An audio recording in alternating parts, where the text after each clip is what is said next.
Right. So let's look at the Curtis Fisher lifetime. This is an illustration.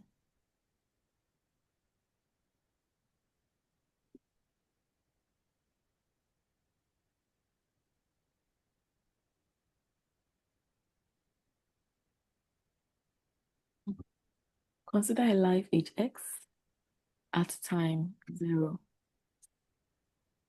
entitled to receive payment of 1 at times 1, 2, 3, dot, dot, dot, provided they are alive at these times. Then we'll say that the total number of payments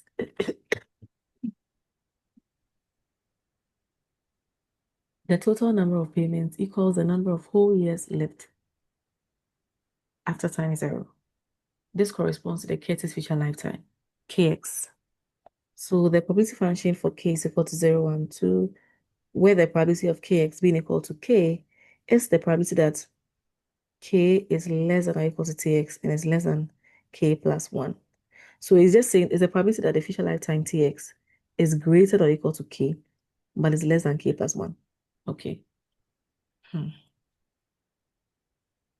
So this is the probability that the person age x survives k years. And then now the person being age x plus k dies in the next year. All we are saying here is that this k represents the total life you have lived, the complete number of lives that you have lived. Okay, so let's take an example. Given f naught x equals 1 minus 1 over 1 plus x, for x greater than or equal to 0, find expressions for 1, s naught x, 2, small f naught x, and then 3, sxt.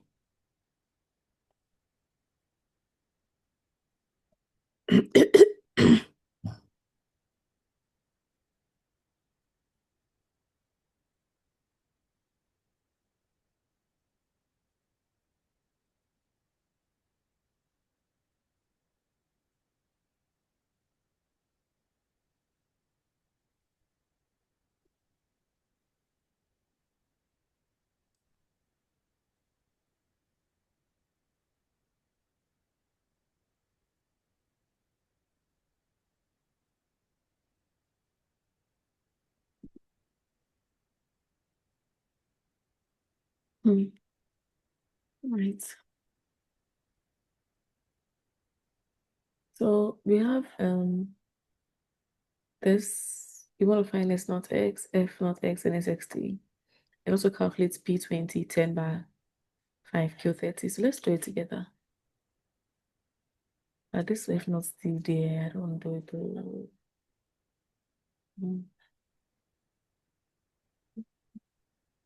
Anyway, okay.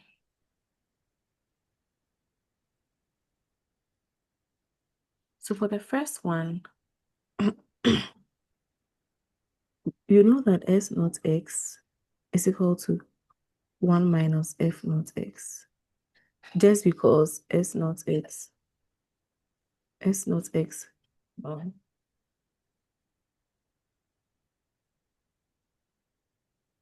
just because s naught x plus f naught x equals 1. You've looked at this already. The survival plus the death equal to 1. So if we have this, then we are saying that then is equal to, we are trying number 1, 1 minus f naught x is giving us 1 minus 1 over 1 plus x. It's on the board.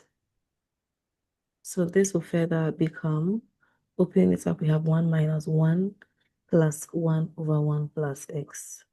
This 1 is canceling out this 1. We have 1 over 1 plus x as our s naught x. So we have it here. Oh, sorry. Okay. Can I continue? Yes, madam. All right. Madam, please. Oh, Sorry. I can't reverse also, please. I'm sorry, why? it's fine. I've gotten it. Okay. All right. Thank you. You can do it. Once you know this relationship, it's very simple. Yeah.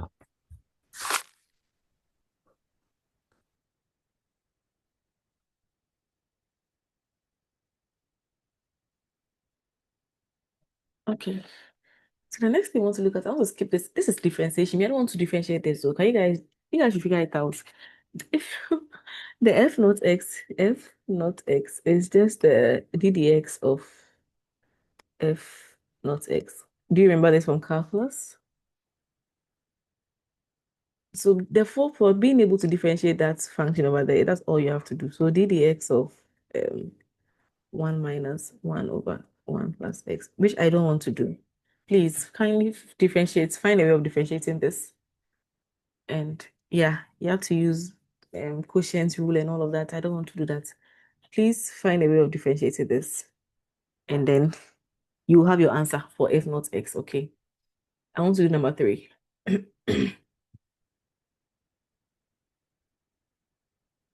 So let's look at the third one.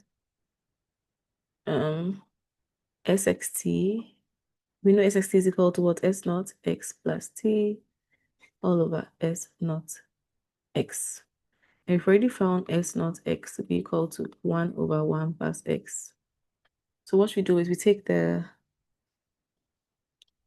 whatever you see. So if S naught x is 1 over 1 plus x, it means that whenever I see x, I'll replace it with whatever is in the brackets. Okay. So we have the numerator as 1 over 1 plus, and the x is being replaced by x plus t all over 1 over 1 plus x. Now this will become, if I take this one up here, divided by, I'll have 1 plus x all over 1 plus x plus t. If you simplify this, you should get this. So I have my sxt as giving us this. Are we good?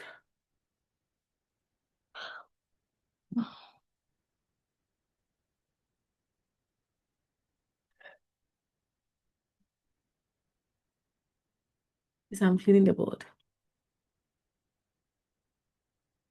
Sure.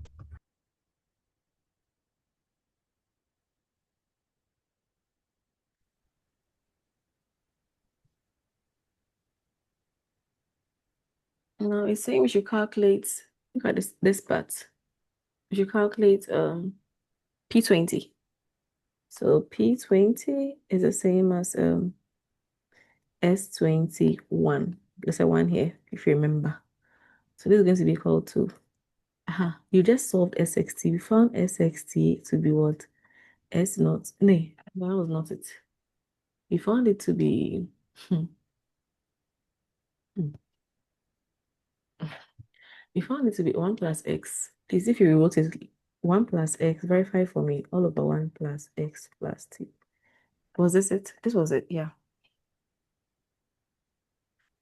So if you have S21, it means that, looking like this, it means that x is equal to 20 and then t is equal to 1.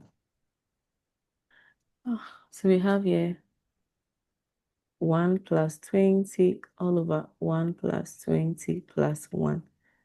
We have 21 over 22. That's the answer for P20.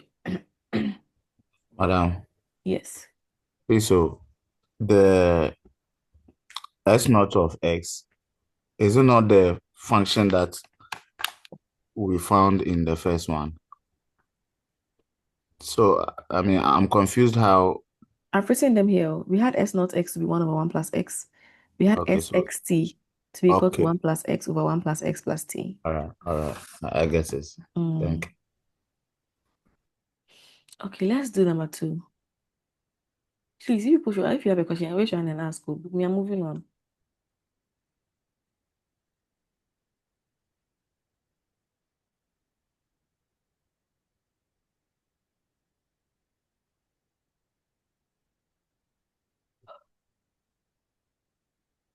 Okay.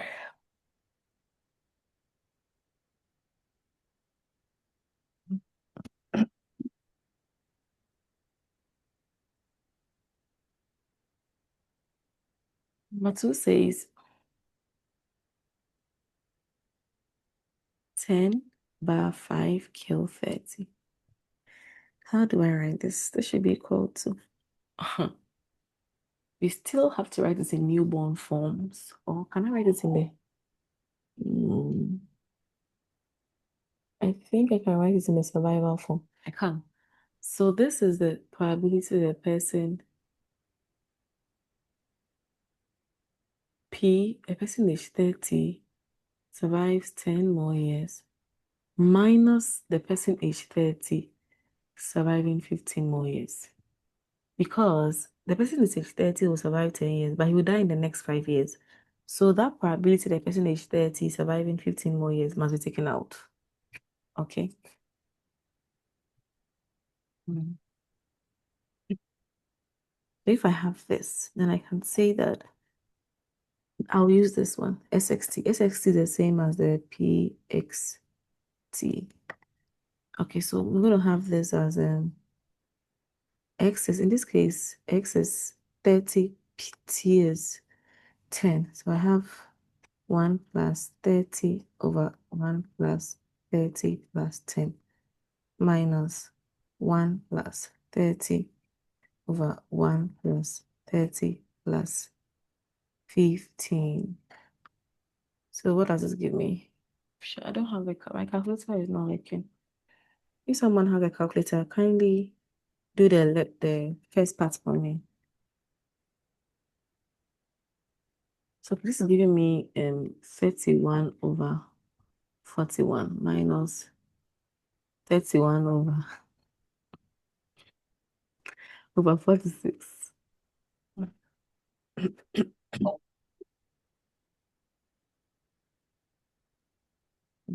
Minus 31 divided by 46. So I should get, this is my proposed answer. I don't know what you also got. 0.08218. Okay.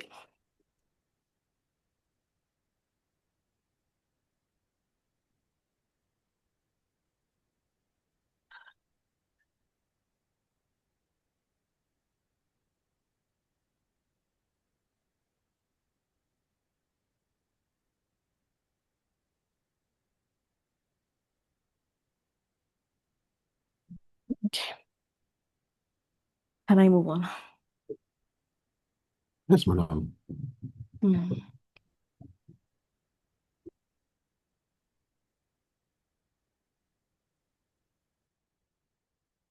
But this answer requires an interpretation, right? Or when you get to this, you leave it like this. So If you're you are asked, supposed. if you are asked to interpret, then you interpret. If you are not, you can leave it like that. Okay.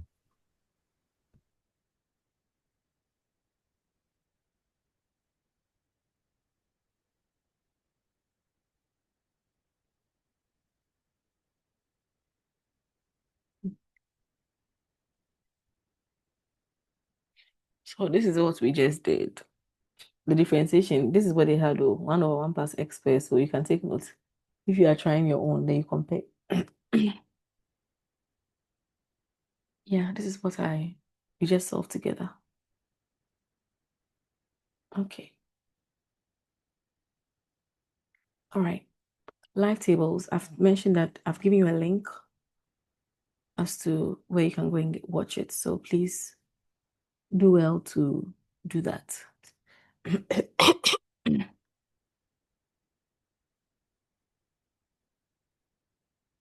All right. We are moving into life insurance now.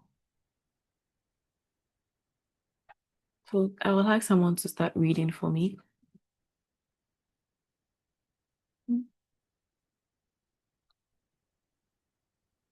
Tespina is still there.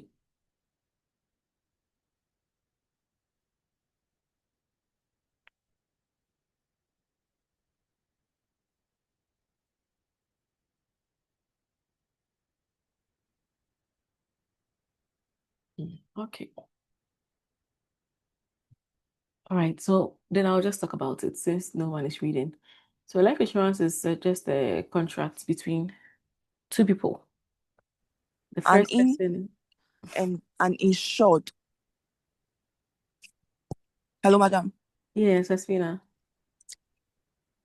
Okay. Life insurance is a contract between an insurer and an insured, where a benefit is paid as a single lump sum on the death of the policyholder or on survival to predetermined maturity dates. Okay. Underwriting process.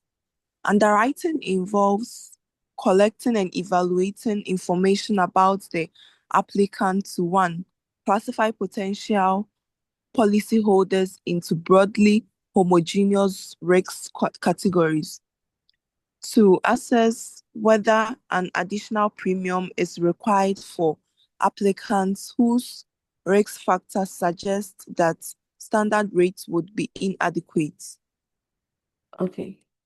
So that's it. Thank you. So as I was mentioning earlier, there are two parties involved. That's what you take note of. When you talk about life insurance, two parties are involved. The party number one, insurer. Number two, insured. The insurer is the insurance company. The insured is you and I, the policyholders who go into this, who enter these contracts with the insurance companies. Okay. So usually it's a contract, so everybody has a responsibility and an obligation and also a benefit.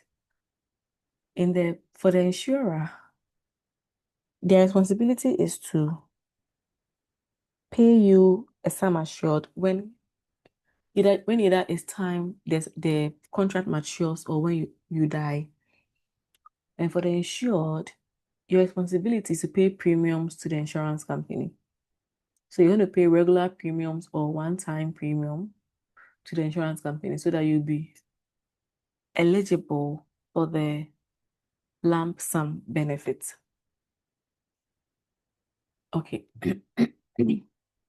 Look at the two conditions under which a single lump sum is paid. Please, insurance, the benefit is just one time. It's not annuities. For life insurance, when the event happens, you are paid a huge amount of money and that's it. You are not paid regular basis amount of money. But as for you, the insured, your premium can be paid on a regular basis. You may pay your premium on a monthly or yearly basis, or it can also be a one-time premium that you will pay. Okay. So we call this process called underwriting process is very important to insurance companies. It is a very key process for the contracts to be established. It is an opportunity for the insurance company to gather information from the people that are applying to be insured so that they can determine whether we will accept this person to insure or not. And once they accept you, they have to determine how much premium you will be paying to them. So it is during this underwriting process that they gather the information they need to determine how much premium you should pay to them and how much lump sum they will pay to you upon your death or upon the maturity of the contract. I hope that is clear.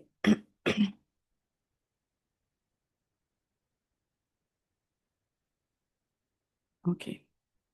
So during this process, sometimes they eliminate people.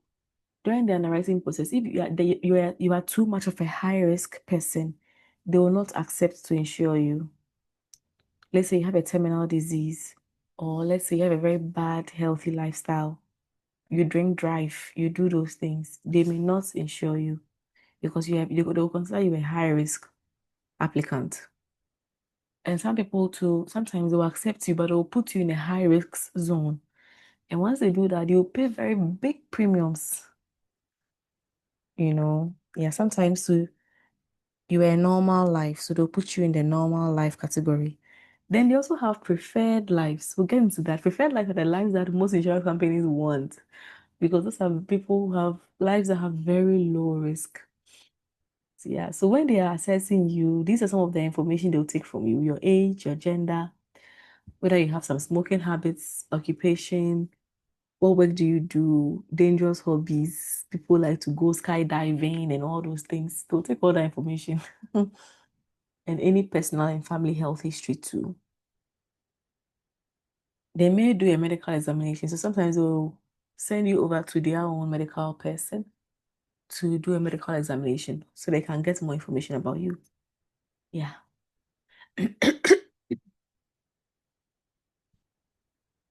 So here are some of the categories if they do underwriting and they assess you, they may put you into one of these categories. So Tesfina, read through them for us and let's see how they look like. Policyholders are classified into one of four categories. One, preferred lives. Individuals with very low mortality risks based on the provided information. Two, normal lives. Individuals with slightly elevated risk factors compared to preferred lives, or still insurable at standard premium rates. Most applicants fall into this category. Three, rated lives. Individuals with one or more risk factors at elevated levels.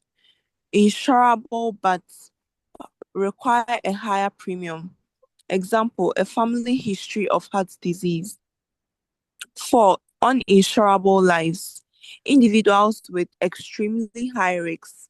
The insurer will not enter into an insurance contract at any price. Okay, that's great. I hope you got that. So where will you fall when you go? So those in preferred lives are the preferred, like the insurance like these people because they have very low risk. The normal lives, most people will fall in normal lives. Then these are rated lives. They will accept you, but you pay a very high premium because your risk is very high. The uninsurable lives will not take. Risk is too much. You collapse their business for them. Yeah, so that's it. Any question?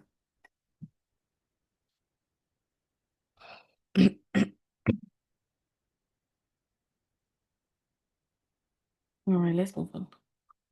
So we want to look at premiums a little. So Tessina, go ahead.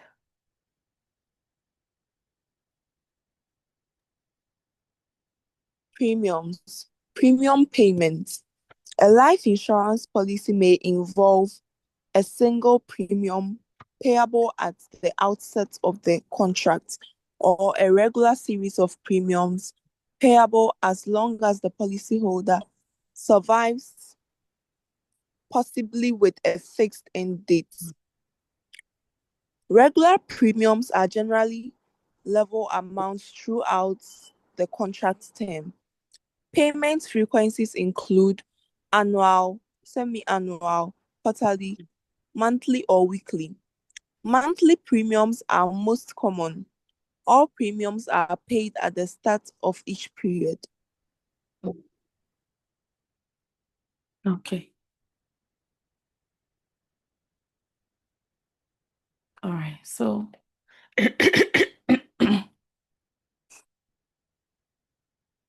don't know if you got that. Is there any question on this?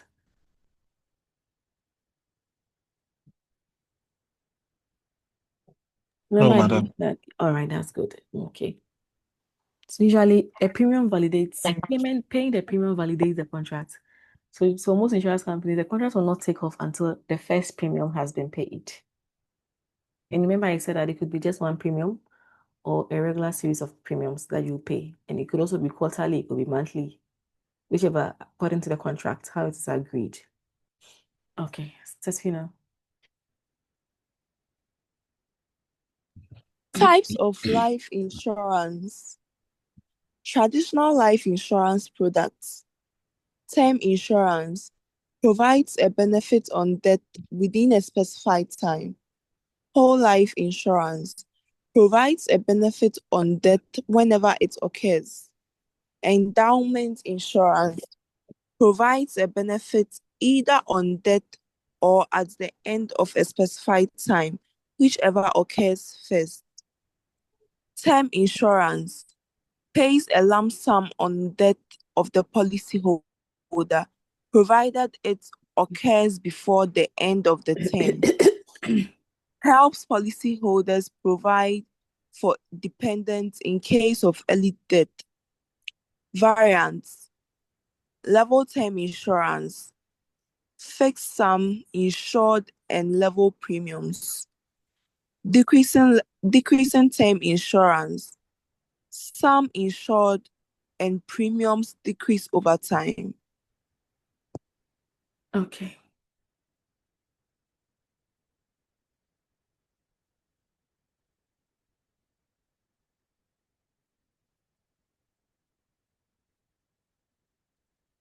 All right, thank you. So, we're looking at the types of life insurance now. The only one that when you buy, you will not enjoy the benefits is the whole life insurance. So you buy this kind of insurance for your beneficiaries. Because the benefit is paid when you have died. You have to die for the benefit to be paid. But the ones that you can enjoy yourself is the term insurance and the endowment insurance. Okay, so for the endowment, for example, either when you die or after a certain period of time, you'll be paid. Then for the term insurance, it is just a term, 10 years. 10 years. When the 10 years is up. Oh, so this one is sorry. For the life insurance, hey, it means sorry. So the life insurance is it's payment to be paid on to you on your death. But the endowment, it provides a benefit whether either on your death or at the end of a specified term, because the endowment has two sides. Okay, so the endowment, if you die before a particular time, you'll be paid a benefit. If you also live beyond a particular time, you'll be paid a benefit. But then for whole life, you'll be paid, sorry, where is it? For whole life, you'll be paid a benefit on death whenever it appears. But for term, what I was trying to explain, you must die within a particular period of time for the benefit to be paid. So if that time elapses and you are not dead, you have lost it. You've lost the benefit. So please take note of the term insurance. I almost missed it. For term, you'll be paid a benefit only when you die within a given period. So if the term insurance is for 20 years, you must die within the 20 years to be paid the benefit. For your beneficiary to be paid the benefit. If you, by the 20 years, you are still alive, that contract is over and your money is gone. They will not pay you anything. So here is the term insurance breakdown. You must die before the end of the term, before the benefit is paid. So it just helps policyholders to provide for their dependents in case of early death. But I'm wondering if there's whole life, why would you go for term insurance? But of course, well, maybe term insurance is cheaper than whole life. And some people think that, well, they don't expect to live beyond a particular time. They'll rather go for term insurance. I really feel like if there's whole life insurance, which will be paid, your beneficiaries will be paid a benefit whenever you died. That one seems more reasonable. Okay. So there's we have the renewable term insurance and the convertible term insurance. The renewable, you can renew it. When the term ends, you can renew the insurance. For convertible, you can change it from a term insurance into a whole life insurance or an endowment insurance. So we also have whole life insurance. Tespina, read this part for me, the whole life insurance. Whole life insurance pays a lump sum on death of the policyholder whenever it occurs. Regular premiums may only be required up to a maximum age, such as 80. This avoids payment difficulties for older policyholders. All right, thank you. All right. Endowment. Endowment insurance pays a lump sum on death of the policyholder or survival to the end of a specified term. Combines a term insurance benefit and a savings element. The maturity benefit is treated as an investment if the policyholder survives. All right. Did you get that?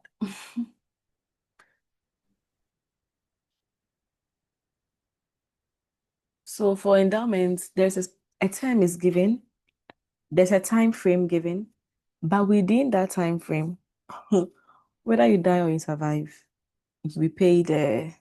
So you are paid the benefits if you die within the time, If you don't die and you survive to the end of the time also, you'll be paid a benefit. Okay. So it's more like you're combining term insurance and it looks like a savings kind of thing. Okay. Tesfina.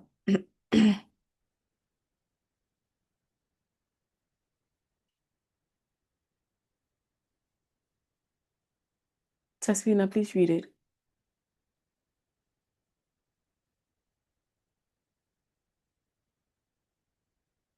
Okay. We are not hearing you if you are talking, just in case you are talking. We can't hear you. All right, let me read it myself. She's not reading. So there are other types of insurance contracts. Madam, Yes. other types of insurance contracts. Income protection insurance provides income replacements during periods of sickness, beneficial for self-employed individuals or employees unable to work due to illness. Payments usually cease at retirement age.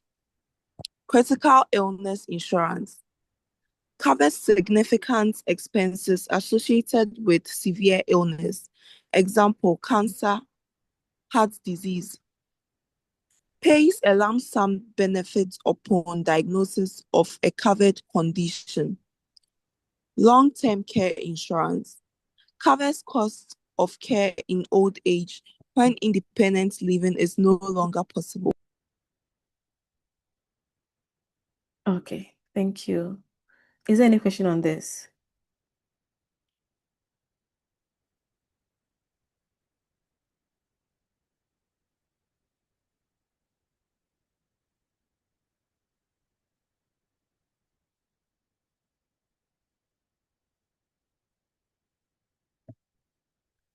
Is it clear, please?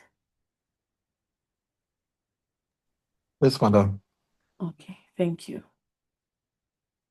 All right, so this one, should I look at this?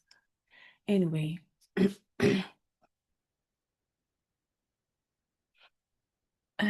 there is benefit present values. So when it comes to these life insurance, there is a way of calculating the present value of the benefit. So to value the benefits, you must specify when the benefit is paid, because earlier payments have higher present value. And a life table is used to calculate the present value of benefits. And also benefits are paid at the end of the year of death. So if, for example, the death happens within the 90th year, you'll be paid at the end of the year of death.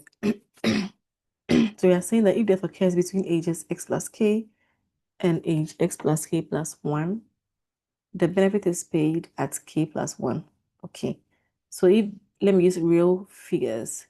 If death occurs between ages 50 and age 51, so the death occurs between age 50 and 51, the benefit will be paid at the end of age 51. Okay. So the end of year of death is looking at the discrete kind of payment. And then the continuous one, if let's say if you are paid as soon as the death occurs, that one is continuous. In some products, benefits are paid immediately on death, and immediate payments gradually increases the expected present value because payment occurs earlier on the average. Yeah.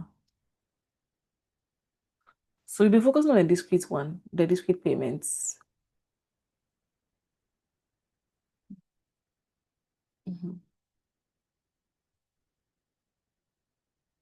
Okay. So we've looked at KPX. I mean, we looked at TPX, but it's the same thing. We're just changing the variables from T to K. So we're saying for a life HX, KPX is the probability of surviving K years of somebody who is HX. And then QX plus T is the probability that you die in the next K plus 1, given that you are currently alive at age X plus K. So death in the K plus 1th year is the probability that a life age X dies between age X plus K and X plus K plus 1. And it's giving us the probability that death in the year K plus 1 is equal to let's look at this. This is a probability somebody age X dies in the next K years. And then now that he is X plus K, sorry, this is a probability the person age X survives the next K years. And now that he is X plus K dies in the next 1 year.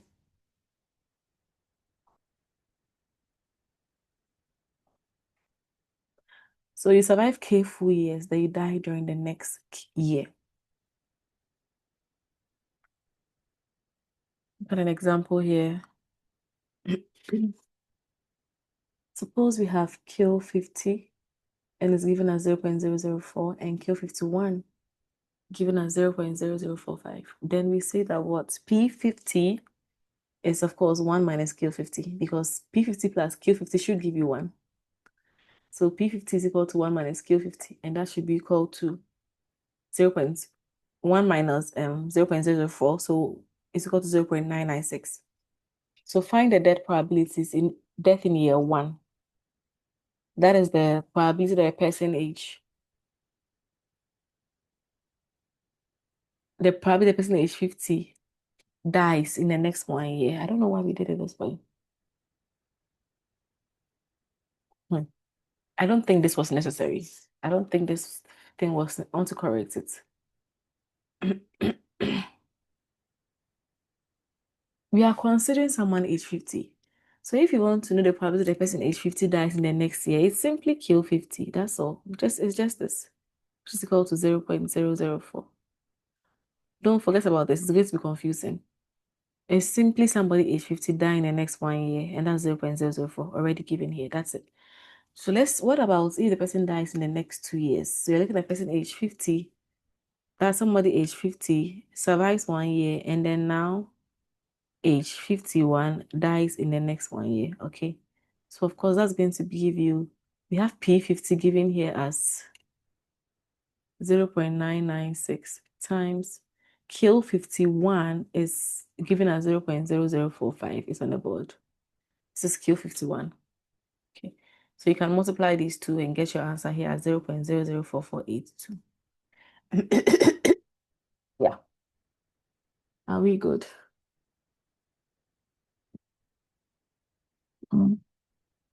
Yes, madam.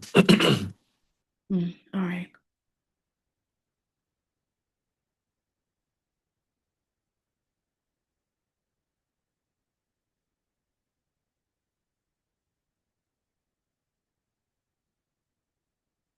Okay.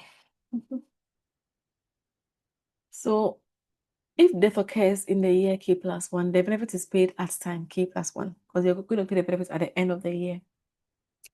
So you want to look at this. I'm just asking myself if I should really teach you guys this thing.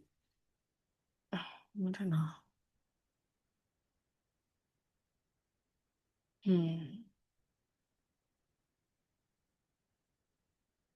Whatever we have done so far, are you okay with it? Should I do this? I want to know what we have done so far. You are okay. Madam, Mm-hmm. me, my honest opinion, the answer I didn't endorse on bring me needs to be. It's a lot. Yeah, that's how I also feel. That's why I'm wondering if I should take. Because this is where once we start, we are going to go into a more formulas and more calculations. It's not hard anyway, but it may be a lot for one moment. Yeah. It's not difficult. These are just examples. I mean, it's not much. That's it. So let's pause. Let's pause. Let's do the revise this. Try the examples and let's prepare for the midterm and then the class exercises. I give you the topics that they will be on. After the midterm and the class exercises, we will determine whether we should look at this or not, or let it slide. Okay. So that's what I can say. But you have the live tables to do, so you can use the remaining time until the lecture ends to watch the video on the live tables because that's also something you need to know. Yeah. All right. Is there any question for me?